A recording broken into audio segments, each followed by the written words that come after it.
I'm here in LA. Am I happy about that? Not particularly. I'd much rather be in New York, my favorite place on earth that hails two great teams. I know they're in Jersey. Relax. We're going to talk a little Jets. We're going to talk a little Giants here on the program. Why? Because we have the guy who's in the middle of it all, the legendary Boomer Esiason. Of course, we'll talk Bengals with him as well. I saw him at Joe Burrow Foundation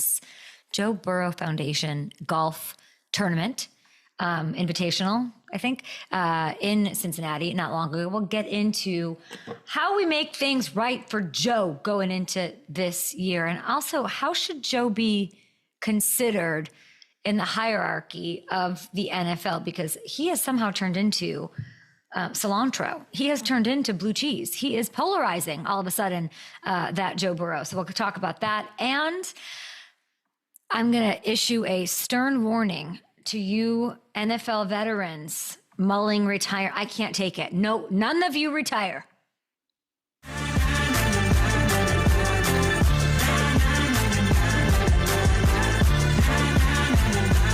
That community that you seem to enjoy, maybe that's where you end your career, Tyrann. Oh, for sure. I mean, listen, I tell you, I wouldn't want to play for any other team. I think going forward. How do you see your career playing out? What do you see? Oh man, to be honest, I've accomplished everything that like I've individually, set out to accomplish. Two Saints helmets in the background, little foreshadowing there. Congratulations, Tyrann, on 12 unbelievable seasons in this league. 12, I can hardly believe it. I truly believe out of all the dudes mulling retirement, retiring, Phillip Rivers, all those things, I feel like you are still a young pup, a young honey badger, just ready to get after it. Incredible to watch your arc, to watch what you've meant to other people, to hear how other players have spoken about you over the course of these 12 unbelievable seasons. Truly, you're one of my favorite players and you're hanging it up. A lot of my faves are hanging it up. A little surprising that this came on the first day of training camp. That was clearly something that was on his mind. He felt truly fulfilled and in a good place, as he told the Up and Adam show here in November. I couldn't be happier. I can't wait to see. And let me just, my prediction here, the amount of agents, showrunners, producers reaching out to him to be a part of their world and to join and talk about things and look at the field a different way and get some of those amazing instincts and analysis out there to the world. People, I'm sure his dance card is very full with whatever he might want to do, maybe some time with family. We know he's a dedicated dad, all those things. So we'll see what happens to him. And the Super Bowl win with the Chiefs, the All-Pros, getting to rep your hometown team over the last couple of years, which clearly meant so much to him. After really, and I'm talking about these 12 years in the league, this is one of the few players that I knew about when he was at LSU, when he was in college, one of the greatest college careers we have ever seen. He's one of one, and he reinvented the safety position, versatile, playmaking. He's the honey badger. He always will be. I don't know how you find another Tyrann Mathieu, but I do know that he is the golden ticket. He is the model. He is what every scout and front office want, the next Mathieu.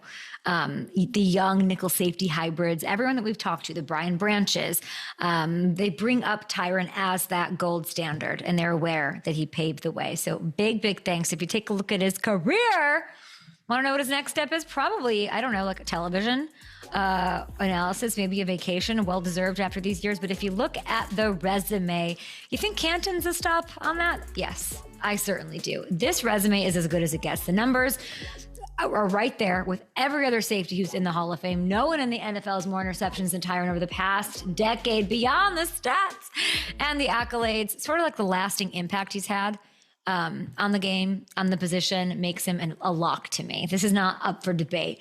No, Chad and Johnny are not at McGinnis's across McGinnis's. That's not a name of a bar. McMurphy's, Houlihan's, wherever they're not having like half off apps and debating whether or not Tyrann is a Hall of Famer. He is a surefire lock, absolute Hall of Famer. I do want to issue this stern warning though, because my heart was kind of, I knew it was going to happen, but like, I don't know when. I thought maybe we'd survive another training camp. We've talked to, of course, his teammate, Cam Jordan, and he says he's playing for another 3 years. But I do want to issue like a very stern warning to the rest of these vets. My heart can only take so much. Phillip Rivers, dagger. Although I've had years to process that. Then he comes out with a schmoopy video where he's crying. I was not ready for that. I did not need that this week.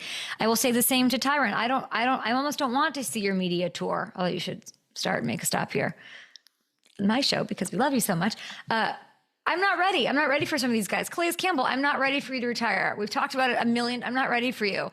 You know, the Armstead, I was not ready for any of that. So I'm going to say, these and Zach Ertz, as we talked about him being prepared for what might be ahead in a couple of years, like those guys are okay because they're non-committal to the bit of retiring. They're not as open as talking about it as Tyrann clearly was back in November in the middle of the season and so on. But I just want to say to you, Bobby Wagner, you've been in my life for a long time. Look at us sweating it out at camp. Don't you dare, B-Wags. Literally, don't you dare hang it up. Don't you retire. Don't you think about it. I'm not ready for it. I'm not ready for it next year. I don't want you even thinking about it. I don't want the little thoughts creeping into your head.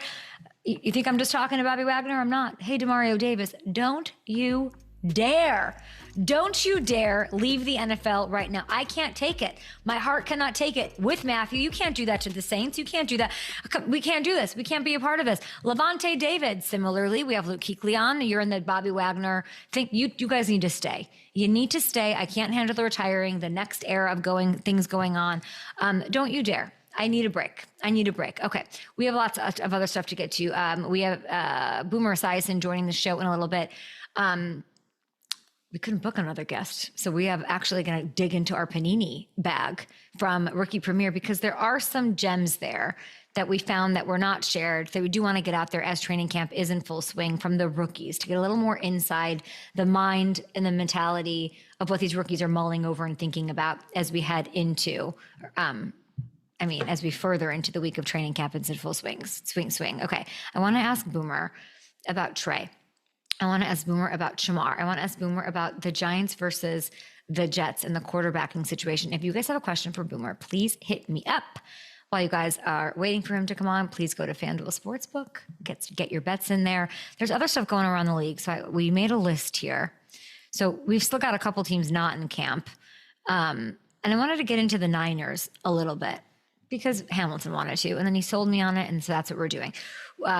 We found out yesterday that John Lynch says that they're not anywhere close to having a concrete timeline. That is a quote. We're not anywhere close to having a concrete timeline on Brandon AIYUK and when he's able to go, when he's able to be on the field doing things following this knee injury that he had last year. Remember, we also had this contract vibe going on with him at this point last season as well. This is a little bit alarming. Not what I wanted to hear. PEARSALL, he's starting on the PUP list. Not great. Shanahan's saying it's a short little stint. I don't know what to make of that. Juwan Jennings expected to participate, but he now wants a new contract, and he may, in fact, ask for a trade, allegedly, reportedly, if he doesn't get one. I don't want to get concerned here. I want them to bounce back. We had Mike Singletary, former Niners coach, saying they just got the magic, the experience, like they're still going to take the West. I don't know how easy that's going to be. These little things will matter, but I do want to remind Niners fans who are maybe flipping a little bit or like just feeling like, I don't know how I want to feel confident. I don't want to have these contracty things, these injuries looming, because those are the two things that kind of kept them out of it this past year. More so the injuries, of course, and some of the changeover they had in the offseason. Brandon AIYUK, before Jennings, before Debo got going, there was a time, guys, before all of these guys were in the mix, George Kittle was the number one receiver for this team, okay? George Kittle, not single-handedly, but George Kittle did a lot to help y'all get to a Super Bowl. And I do not want to hear about how that was 5 years ago, too long ago. He's not the same age, that he's still not an elite weapon. We talked to George not long ago here on the show. So we've looked at his numbers recently. He has posted back-to-back 1,000-yard seasons, despite getting fewer than 100 targets in each of them, because the Niners do have a lot of mouths to feed. They're doing a lot of different things. And while that's been going on, he's averaged more yards per target than anyone in the entire NFL, as you can see here. So anytime you're on a list ahead of, if you're on a list and Justin Jefferson is behind you on that list, that's pretty damn special, if you ask me. And he has made the most of every opportunity, willing this team, setting the tone, staying positive when things are bleak. Do you know how special it is? I don't even have to. When you are able to get your team up off the mat after losing Super Bowls. When you're able to, Matthew Hamilton, come on this show and say, I don't even know if we aired this part. We asked him, like, how are you but how friendly can you actually be with Travis Kelce, knowing that he robbed you of hardware? Like, you're hanging out with Taylor Swift. They're celebrating on the field with confetti while you're crying in the locker room with the rest of your team. That's why he's so special, that he is able to have the emotional discipline, I'm only going to say discipline, to be able to see positivity, to bring that and get his teammates to rally over and over and over again. That is special. That is rare. That is one of one stuff.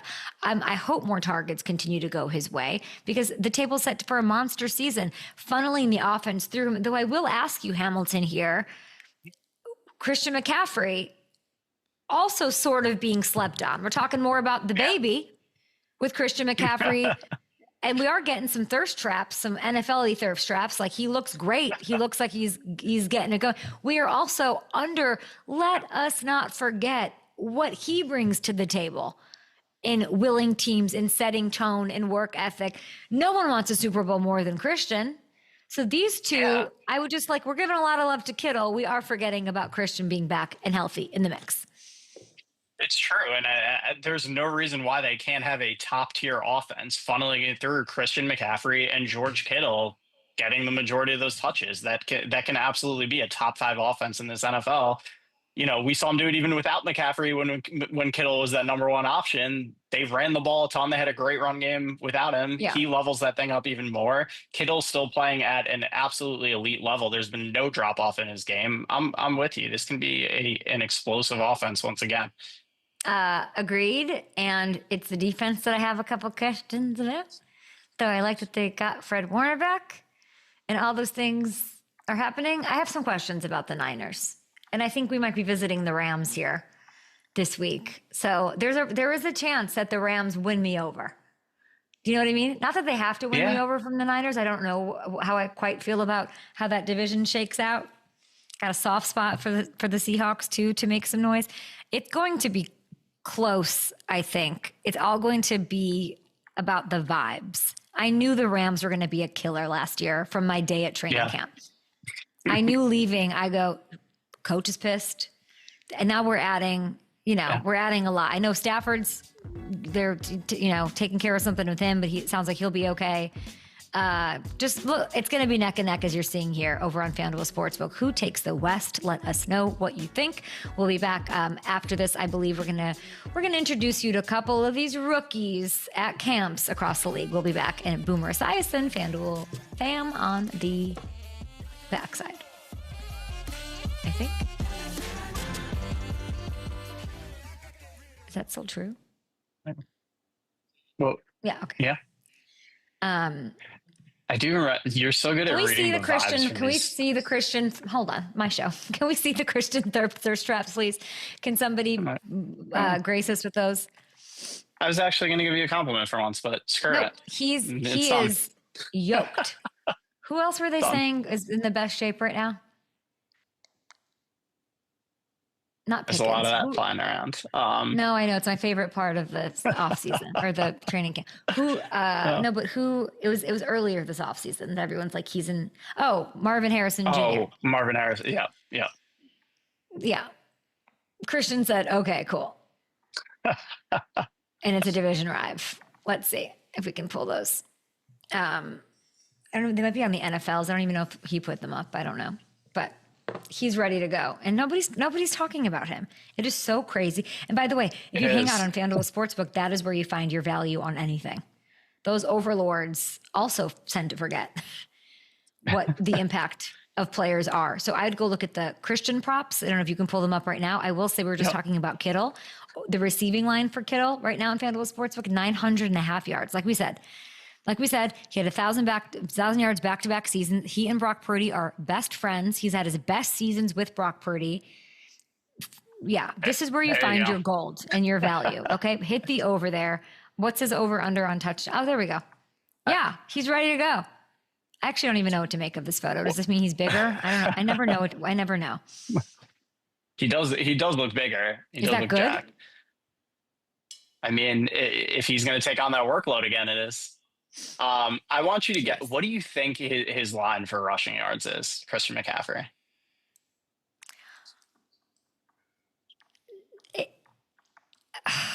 Being the post hype, nobody's talking about him anymore. I would say 825. It's 950 and a half. He had almost 1,500 yards the last time he played a full season.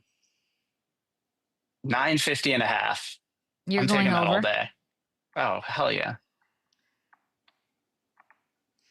I don't know. I have to think more about what that team, I need to hear a little more about what that offense looks like. But I can't not, I don't know. You just made a whole freaking case for Kittle being the ruler of the yard world. So I don't know. And he will be. The two of them together. Because that's one thing when you know with Shanahan's offense, they're going to run the ball and they're going to run it well.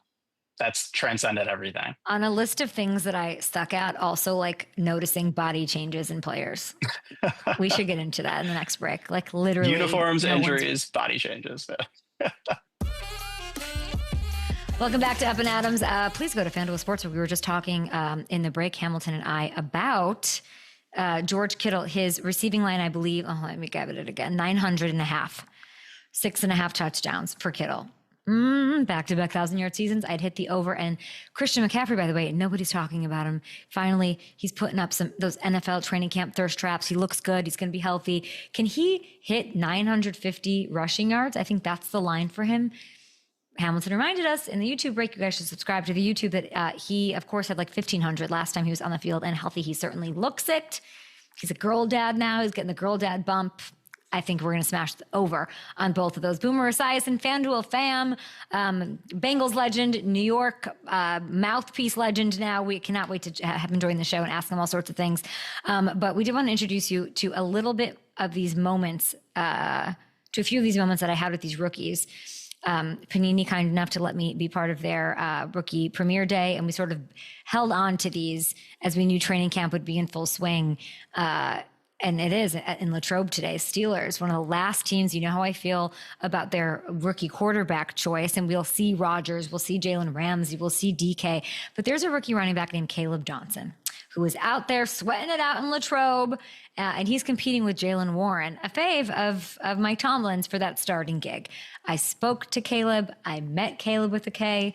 And he is juiced about being a Steeler. He's worked with a certain Pittsburgh legend. And he even told me what game he's got circled on his schedule this year. Take a look. All right, we're here with those Steelers. Third round pick out of Iowa.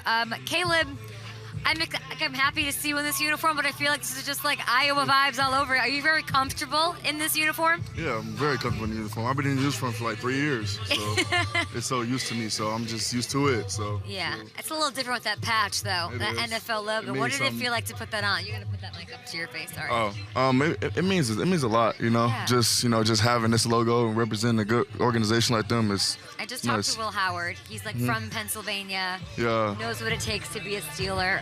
What have you learned so far about your education of what it means to be a Steeler?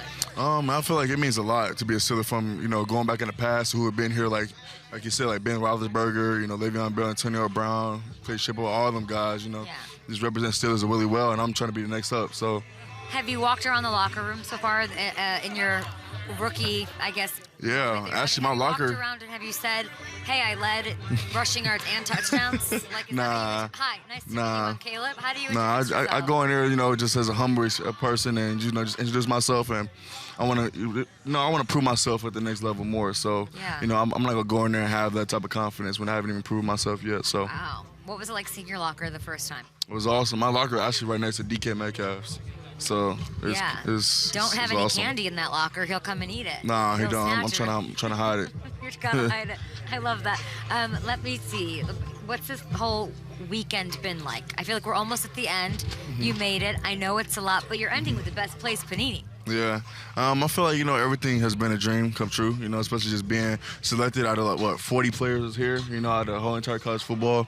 That's really an honor, and it's really an appreciation to Panini and, just the rest of the different companies that was here. What does that mean to you? Why do you think they chose you? I feel like they chose me because of my hard work, my dedication, and what I did on the field. Yeah. and how I am off the field as a person. When so, you got the schedule, what's the first thing you looked at? Cincinnati. Pull it up. Cincinnati. Oh, wait, why? Because that's not like week one. that's not week one, but I'm always looking for week one. But my main opponent that Tell I me. don't want to beat is Cincinnati. That's where I'm from. Yeah. So everybody over there is in Cincinnati and the Shouldn't Steelers. you take it easy on them because that's where you're from? Nah. No, Jeff nah. Ruby, you got no love. Nope. Why? Nah. Tell me why. They on the field. They're the enemies. They're the ops. You played against Phil Howard, right? Yeah. In Ohio State. Yep. What's the trash talk about that? Like, It's really and Jack Sawyer does too with yeah. us. So it's fun. No, we got in the car a couple of times on the way to the facility to talk, but now we together, so that's all that matters right now. And focus on winning Super Bowls. yeah. I saw that you got baptized a couple of weeks Yeah, ago. I did. What did So that mean to you? it meant a lot, man. Just overall, just me putting my different perspective on Jesus, and I feel like that's really solidifying my Savior in Christ. So it's really Especially it was this awesome. time in your life. Like, Yeah. it just seemed like it was supposed to happen. Did it? Like, how did that come together right now? No, it was overall like it felt like it's supposed to happen. I've been going to church and it's just been hit me hard every time I go. So it's just been love for him, and he's been doing a lot for me. So appreciate him, and making him my savior. So I think that's really beautiful. Mr. Big Ten rushing yards, touchdowns. You have a chance to win the starting job. Okay, we know like physical runner. You're a nice compliment to Jaylin Warren. yeah. How are you gonna win that job? I don't right now. To me, I feel like I don't really go off like winning it. I feel like what can I do and be reliable to be the best person on the field I could be for the Steelers. So just learn from Warren and learn from the different type of veterans we got in the room and just veterans overall in the facility. So Who's your favorite Steeler all time? That's probably an easy one. Le'Veon Bell. Really? Yeah. Okay, why? Because overall what he did there and how me and him kind of like connect off each other. And I talked to him the other day and stuff like that, and our connection is great. What'd you talk to him about the other day? Just he want to work out with me and Really? work on the stuff that I want to work on. What do you want to improve on? Pass protection. That's Yeah? my main thing. Yeah. Yeah, his film is insane. Yeah, it Or his is. highlight. I don't watch It them. is. The highlights are insane. It is. What makes him so special? I feel like just overall his patience, and I feel like just how he runs. He runs at his own pace. So it's kind of weird, but it worked. So No, it's like in slow motion. Yeah. And you're like, what did It this is. just glitch? What just happened here? Yeah. What has he told you about the Steelers and Mike Tomlin maybe specifically? Nah, he just told me overall they're very good people, especially my Tomlin. He go always be himself. He's not gonna do nothing to be out in the ordinary. So Nothing but love. nothing but love.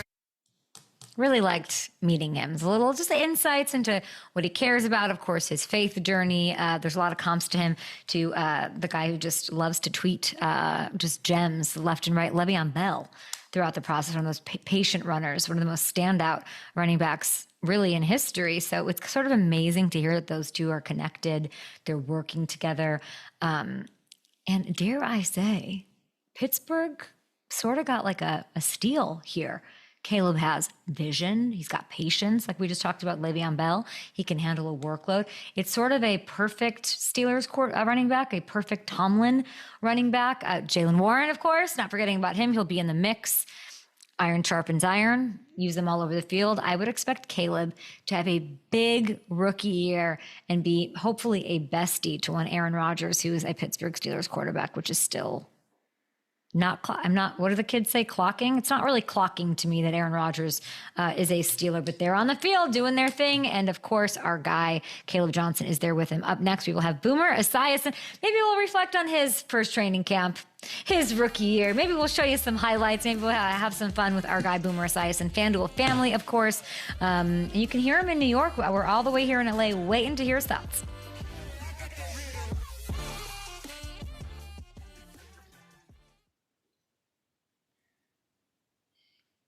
Yeah, I'm sure he's just getting set. So should you do Jaylin? Okay, no problem. It's not clocking. Tyrann Mathieu is a first ballot Hall of Fame. I'm never quite confident how to spell their name. Last name. So I go before the E. Yeah. there's if there's the I go before the E, and then there's is it one T or two T's? Yeah. You know the U's at the end, so you feel good about that. But I before E, except after she. How does Matthew fit into that? You know? Yeah. That's I'm trying to think of the other ones that are really first ballot. But Matthew is a first ballot. Use check. No, that's Polish. JUSZCZYK. Juszczyk. That one's easy. Now there's it's not like the complicated. It's just like there's a few that I'll have to think of some. Oh. No, that one for me. It's the Z before the Y, after the Y. The Z's get me in there. I mean, I think Esiason is one that I'm like, oh, let me hit the goog before I do that. I think that's fair. Yeah.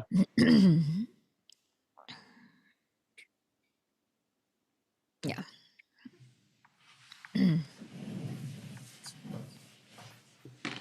What was the most interesting thing in the Tyrann thing? Not that he, I think the grabbiest thing. Yeah.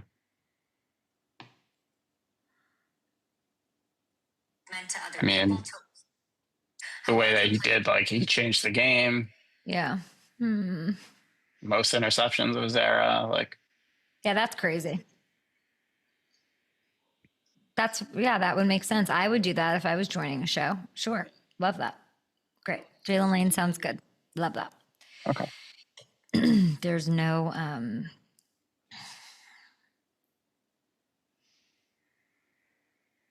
MATTIEU? No. EIU? No. IEU? No.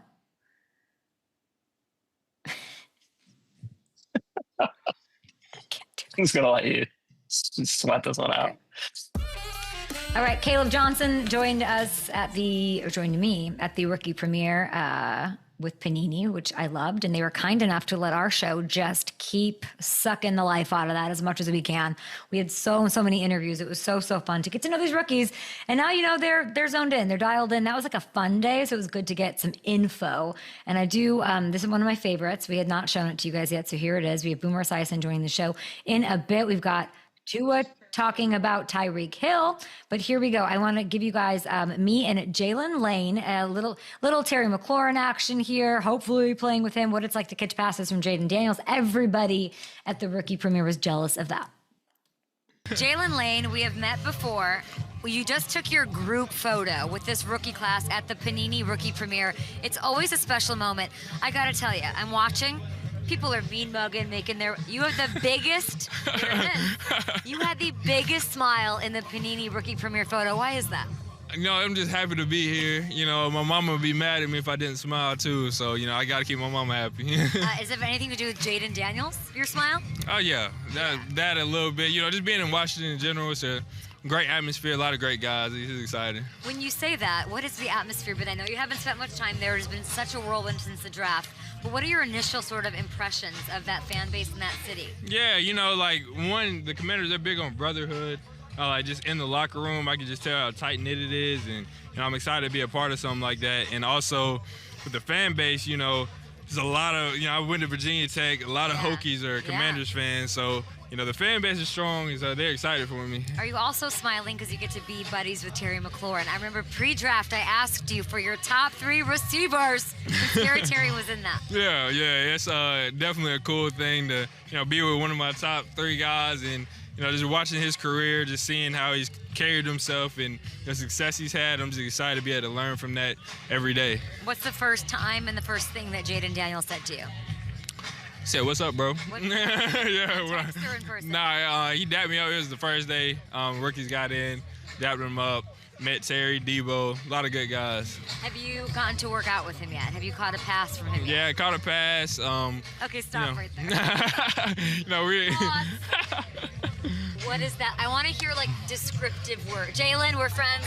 Come on. Look.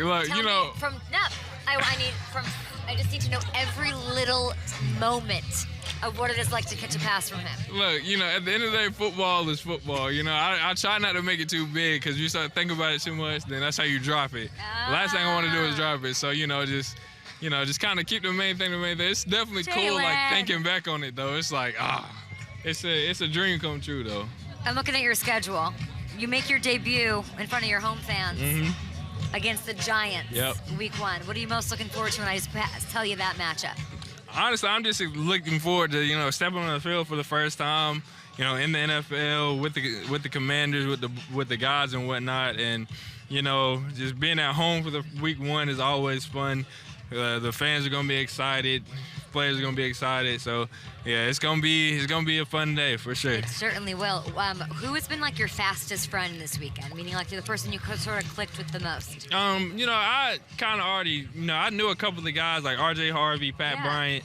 I trained with them down in Florida, but, I went to the Senior Bowl with some of the guys. So, I knew pretty much everybody here kind of just at least a little bit. So, it's cool seeing them again and chopping it up with them. What's the question you get most about Jayden Daniels from people? They ask me how excited I am. It's like you see this excitement around everything going on in Washington. Yeah, did you see that Hail Mary? Did you watch like the spot to the play? I would be crazy. Excited too. I just remember watching that live too. Me and my boys were in the room watching it, and it's just like now I'm able to be a part of a team like this. So it's pretty cool. A team that believes in themselves. For that sure. used to not believe in themselves. Yeah. You can feel like the complete culture shift. I've heard it from vets who've been there. Yeah. With previous years and how Coach Quinn came in and change of management and stuff. It's been cool. Who's the vet that you feel like you can go to the most on that team? Everybody, I'm sure. We just talked about him. Yeah. Terry. Debo will be one of those guys too. We got a lot of great vets. Bobby Wagner on the team. Exactly, you're on a team with it's insane. Hall of Famer Bobby Wagner. Yeah, like legit one of the best players to ever do it. Yeah, my 6-year-old self is probably screaming, crying, and throwing up right now. Oh my gosh, your 6-year-old self might have had some Panini cards, or might have wanted some Panini cards. Yeah. What is the best way to get your attention after a big win? Week 1 against the Giants, they're at home. How can I get your attention if I have a Panini card to sign it? What should I scream out? If you say my real first name, like Jaylin's my middle name. Okay, what's your first name? I'm not gonna tell you. You're gonna have to figure that out. Uh-oh. Yeah, if you figure out what my real first name is, I'm gonna think you're my mama calling me. So I'll probably have to look at you and give you some attention. Well said. Congratulations. Enjoy it. And I like that you're not gonna get too high or low. You're just where you need to be. For sure. I like it. Jaylin, appreciate you. Thank you. One of the best personalities, maybe in the league, certainly among rookies. They were all bringing it that day when it was all fun and the skies weren't sunny, but they were excited to be there putting on their uniforms for the first time. That's Jaylin Lane talking about Terry McLaurin before some of this stuff was going on. Terry will be there. He better be there. But Jaylin Lane is going to have a beautiful opportunity here to get some love. I'm manifesting a huge year from him alongside Debo and Scary Terry. So when that deal gets done, can't wait to see the Commanders make a push for the Super Bowl. I'm not sure what the odds are. Do we have them here, the odds for the Super Bowl? No, but we will maybe get them to you guys in the break. We'll be back with Boomer Esiason, FanDuel family. Let's talk a little, I don't know, Joe Burrow, probably. Let's talk a little Jackson Dart, maybe. How about Justin Fields? We're going to hit all the storylines after this.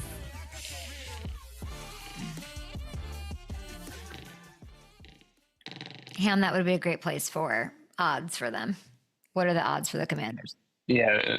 Oh, what are the odds? They are tied for 6th, I believe, right now, plus 1,800 to win the Super Bowl with the Rams. They're tied with the Rams. Yep.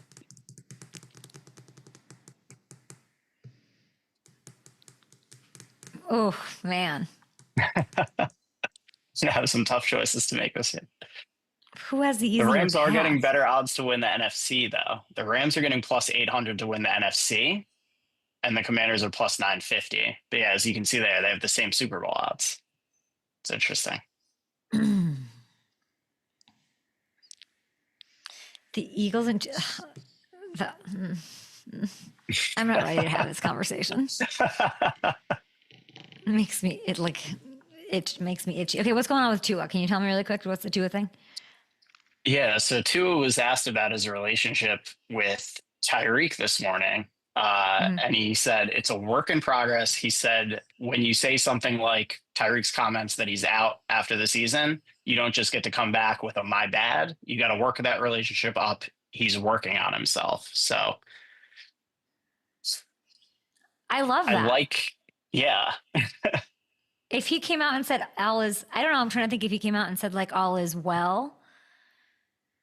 Do you want to let Tyreek off that? Is that like is this like a good like quarterback? I think that's a good move. I like that. Yeah, I think so too. You say something have like some you don't accountability like that. You don't just come back with my bad. I mean, we'll have to ask Boomer about this because part of you wants to be like, oh, water under the bridge. We got to move on. We got to focus on like last year, this year. But maybe with a force, and Tyreek Hill is a force, both on the field and off. Maybe this is like what needs to be said or something. I don't know. It's interesting. We'll get Boomer's thoughts on that. And we had Dolphins running back Jaylin Wright on the show last week talking about Tua making strides with his leadership. I think this is an example of it. I like seeing that accountability out of the quarterback position. He has to start taking command of that offense, of that locker room. I mean, because you don't have your veterans are gone. Yeah. Tyrann's gone. Calais is gone.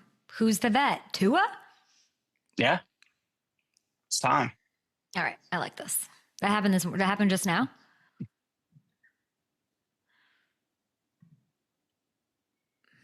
I don't know if Boomer can hear, but tell him we will ask him about the Tua thing. Okay, great. Great. Oh, I love this highlight. Let's go. So good. Boomer's going to go back and throw. Now looking, now he's flushed out, rolling out to his left. Nobody to throw it to, and now he throws it far downfield. There's Holman, he has it at the 20, down to the 10-5, touchdown! 1987, week 1, 61-yard, very athletic touchdown to Rodney Holman, I believe. Bengals win. Boomer, tell me what you remember about that week 1 as we are headed towards week 1 after training camp. 1987. Hi, Kay. It's good to see you. 1987 was one of our great teams, and it was an unfortunate season for us because we win that game, and then in week 2, we lose to Joe Montana and the San Francisco 49ers in our home opener on a Hail Mary to Jerry Rice. And the next week, the 1987 player strike took place, and our team fell apart. We were 4-11. I think we lost 7 or 8 games in the fourth quarter. And it was just miserable. Then, oddly enough, the next year we turned it around and went to the Super Bowl. So that was a precursor of what I thought was going to be a great season for us, that one game against Indianapolis. But unfortunately, it all fell apart in week 3. But I was looking at it this morning, and it set you up for success, like you're saying. That next year, we have Boomer Esiason, an absolute legend, on the show. Thank you for your time. I feel like you're still in post-Knicks mode. You're in like Mets, Yankees mode. Are you ready for some NFL talk here? You know, I'm always in Jets and Giants mode. Unfortunately, they've been terrible for the last 4 or 5 years. So hopefully one of these teams can come out of the pack. I don't know which one will, but I am certainly ready for a lot of football talk. This morning, let's do it then. Brian Dable said Russell Wilson is their starting quarterback. That hot off the back pages there in New York. If it were up to you, who would you have start week 1? Russell Wilson. That's why I would sign him. And, you know, one of the problems that Brian Dable has had with Daniel Jones as his quarterback, number one, Daniel was oft injured.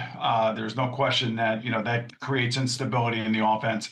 And number two, you know, fumbleitis, interceptions, turnovers, 3 and outs, way too many of those. And Russell Wilson is very secure with the football. This is one thing I will say. He's not the exciting Russell Wilson that we saw 10 years ago, but certainly, you know, he led the Steelers to the playoffs last year. It was a really difficult situation, I think, for him in Denver, which he was a big part of that problem. And I think he's probably learned a lot. But I think Daves is going to be a good coach for Russell. If things go right for Russell Wilson, he'll be the starting quarterback for 17 weeks. If they go wrong, they always can turn to Jameis if they need a spark, or they could do exactly what they did with Eli Manning when he was a rookie. They took Kurt Warner out of the starting role after 6 weeks and put Eli Manning in there if they feel Jackson Dart is comfortable with the offense and can read defenses. So there's a lot of moving parts for the Giants for sure, but I do think that they are a much better team this year right now on paper than they were in any point in time over the last 3 years. It's, there's this old adage that I'm hearing in my head. You have, 2 quarterbacks. You don't have one. They have like 7. We're going to add, it's like add a little spark of Jameis. I can see it happening in some, they're up against the Broncos. They need a spark. Jameis goes in there. He lights a fight, like all these things.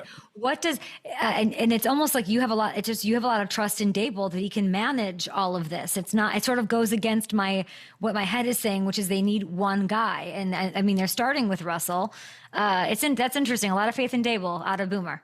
Well, I think Ben Johnson said it great yesterday. He said it's a quarterback-driven league, and everybody knows that. And there's about 10 top 10 quarterbacks that do drive their football teams. There's no question about that. And the Giants haven't had that guy. So they get the next best thing. They get a Super Bowl champion. They get a guy who's actually coming off of a reasonably good year in Pittsburgh. I guess Steelers fans would say that it wasn't great. It certainly wasn't explosive. But then again, he doesn't have the players around him that Jalen Hurts has around him, that Jared Goff has around him, that Matthew Stafford has around him. And I can go on and on and on. Patrick Mahomes, Joe Burrow, for God's sake, has got like a lightning team around him. So there'll be a little bit of a struggle, and I think Malik Neighbors is going to be a huge part of Russell Wilson's early part if they're going to have some success.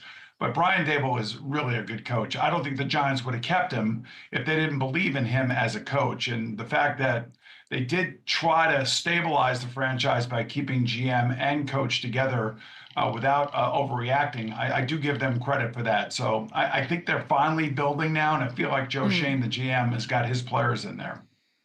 The schedule is brutal. I've gone over it a lot because I'm trying to figure out, when does Jackson Dart go in there? And I'm not in New York right now, but I can imagine a sizable portion of the fan base calling into, of course, your amazing radio show and all over. And we, of course, can hear Boomer on WFAN New York, Boomer and Geo.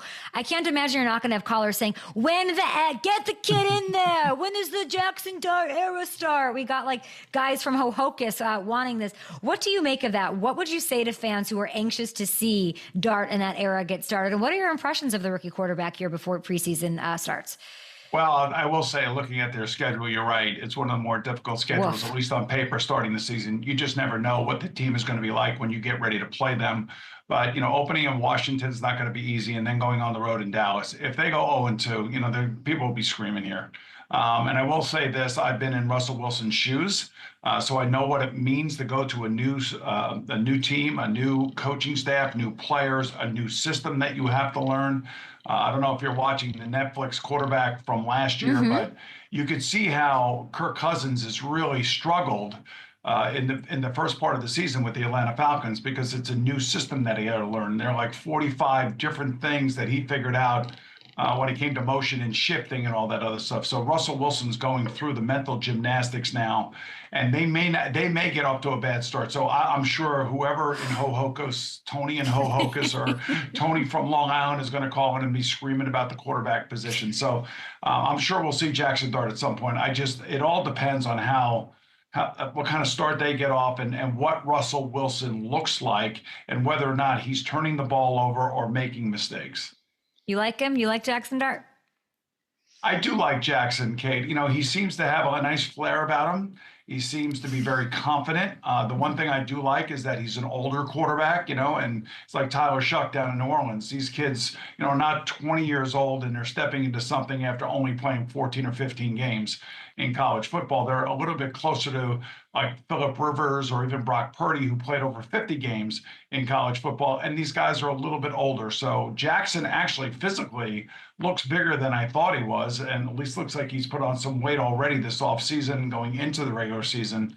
And he sounds like he's got the flair, he's got the understanding, and he knows what pressure is all about. He played at the SEC, but I got to wait and see what he looks like on the football field in a real NFL football game, and whether or not he can actually anticipate throws and he can read defenses and play unencumbered football, which is what we all hope to do when we're young, but it takes a while. 45 starts in college. We saw Bo Nix. Like, it's just a very, it's become a plus in the pro column to have a quarterback that is a little bit older, like you're saying, which we love. He's putting on some weight. I mean, it's hard not to when you're getting Rayos and Joe's Pizza Slices and all that great stuff out there. Tommy DeVito is getting him fed very well, by the way. He has flair. I like the way that you put that, and it's fun to hear somebody who knows the position so well sort of not want to put the pressure on him while also putting the pressure on him. I like how you're speaking about Jackson Dart. We'll see when we see him, Benny from Hohokus. I wanted to ask you just, there's another team in New York that has Justin Fields. If you were to put now Russ is the starter, Justin Fields, which quarterback has the better situation?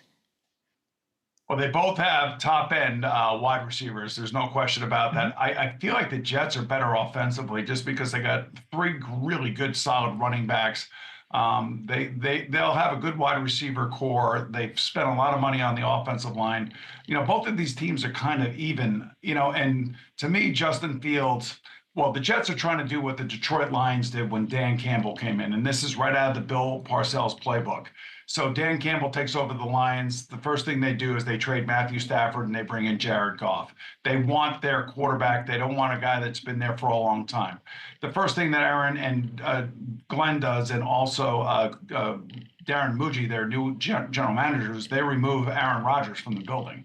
And they want to bring in a quarterback that they feel is going to be motivated to actually listen to them, be coached by them, and hopefully get his career path back on the straight and narrow. So I think Justin Fields will give Jet fans something that they haven't seen in a while, and that is a really athletic quarterback that can make first downs running around. The biggest problem with him has been his accuracy and his reading defenses and essentially kind of like anticipating throws.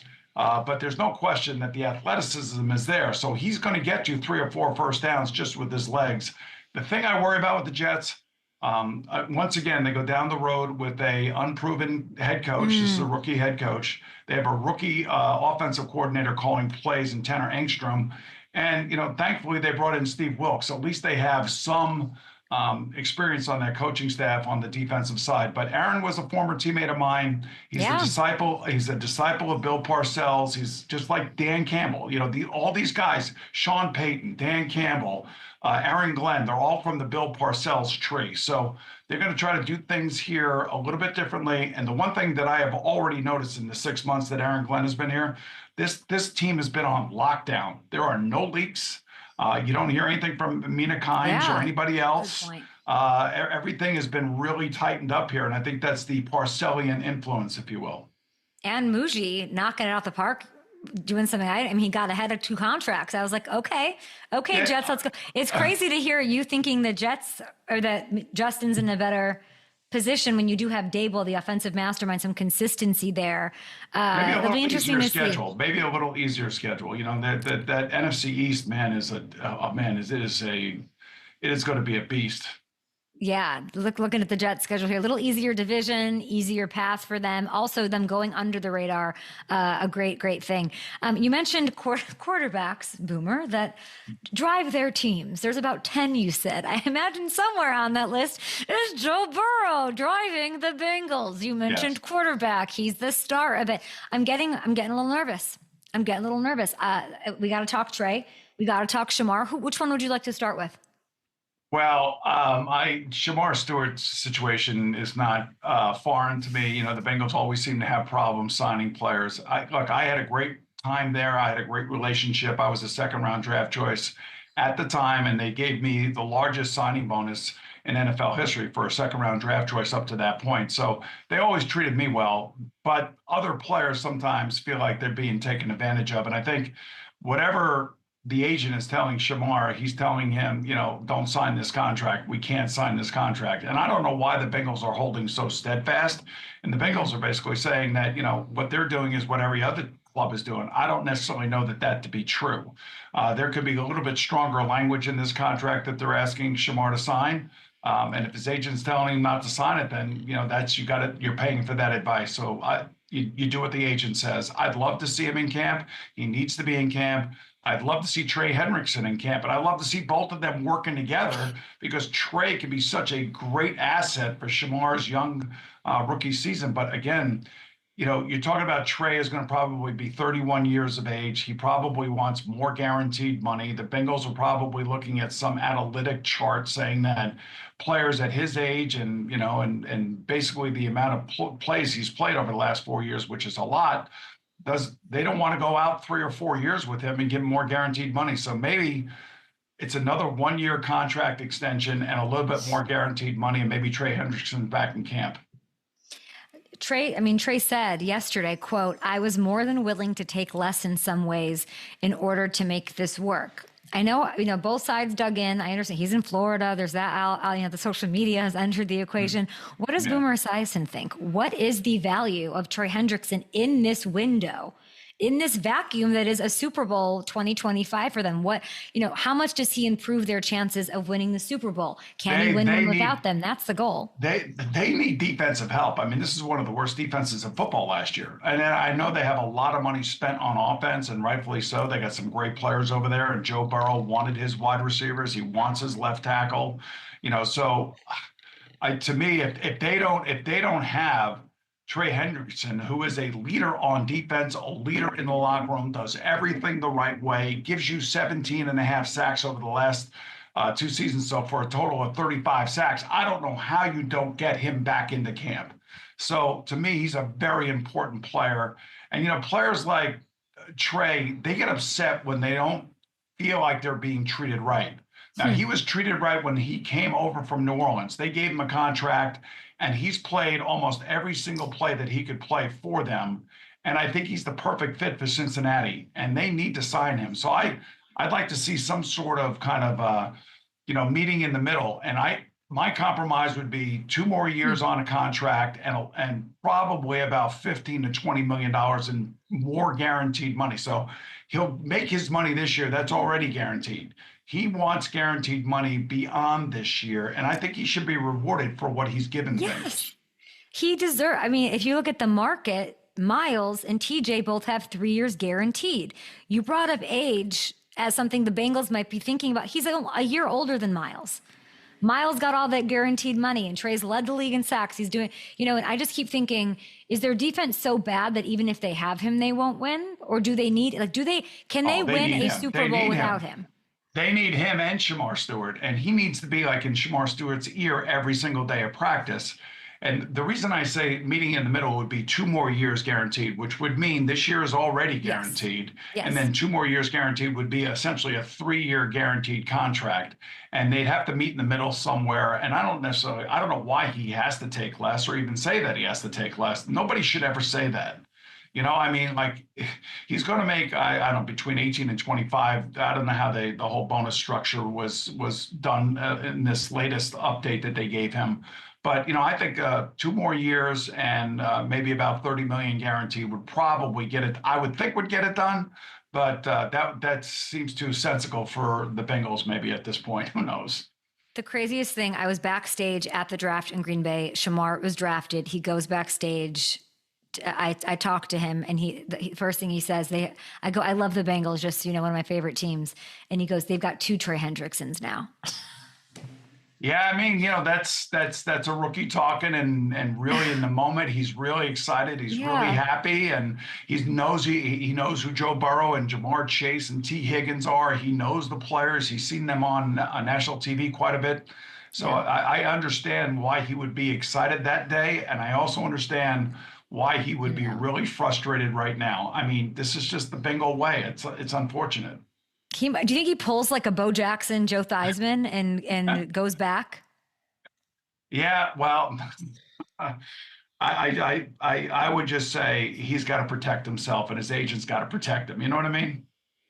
Oh, Boomer, no, because this team needs to go to the Super Bowl, and I mean, Joe Burrow can only do so much. So if we focus on some of the positive things here, T did come back. I didn't think that would happen. That's great. And Joe's going to play in the preseason. Joe's playing in the preseason. That's huge news, right? This Joe Burrow has thrown 8 preseason passes in his entire career. Zac Taylor saying he's playing. They started, of course, slow starts. It's like the tattoo that they cannot get rid of here during the Burrow era. Let's put you in Zac Taylor's shoes, in Boomer Esiason's shoes, in pitcher's shoes. Lay out the plan for me of how much, what we need to see in these 3 preseason games out of Joe Burrow. So I can only go by my own personal experience. Now, we had 4 preseason games, so we had a lot more time to play. So it would be like 10 plays the first preseason game. There would be a quarter the second preseason game, the third preseason game. We'd play the whole first half and then come out in the second half. So these guys only have 2 preseason games, and I think he needs to play. I think they all need to play. They don't find their rhythm until like week 5 or 6. It's ridiculous. It's on everybody's mind. Everybody knows it. Joe's a pretty steadfast guy. In other words, if he wants to get something done, he'll get it done. And we've seen this before. So I think they will be better earlier in the season. They'll be more aware of it. And I'm glad to hear that he's going to play in the preseason. It doesn't have to play but 20 to 30 to 40 plays, but he's just got to get the feel of live football and not feel like, the first time you're out there, like last year against the Patriots, he looked very uncomfortable in that game. And that's a game that they should have put up 30 points in.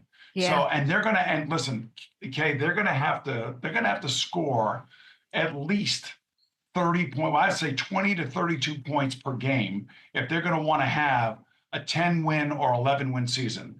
Their defense is so suspect at this moment that there is going to be a ton of pressure on their offense. Really well said. I can't tell you how much I appreciate that. Boomer Esiason Foundation also wanted to give a shout out. I saw some academic scholarships given out recently. We're wrapping up our show. That's amazing. And congrats to those recipients. And can you tell us a little bit more to wrap it on what you have going on with BEF? Well, real quick, I mean, BEF has been my life for 33 years now, and my son Gunnar is doing really great. He's a father himself of 2 children via IVF, which has been amazing. We have a huge IVF program for cystic fibrosis families, and that's how you leave a lasting legacy, and it's something that I'm extremely proud of. It's amazing. Those scholarships are certainly going to help. You can find out more. You can help donate at www.esiason.org. Amazing with those foundation scholarships. Well, we're in the full swing. We're back. NFL vibes. Thank you so much, Boomer. Thanks for working with FanDuel and being such a great partner. Yeah, you can catch Boomer on Boomer and Geo on WFAN in New York every day from 6 to 10. Get those Jackson Dart calls coming. And we'll be back tomorrow. Bye, guys. That's fine. So we have 25 more seconds. Who's on the show tomorrow, Ham? I have no idea. Really no idea. We've got a couple legends. Yeah, Dwight Freeney and Dante Hall. Oh, 2. Okay, we are going lots of nostalgia vibes happening. We got to get Tyrann Mathieu on the show. And see ya tomorrow with maybe Tyrann Mathieu.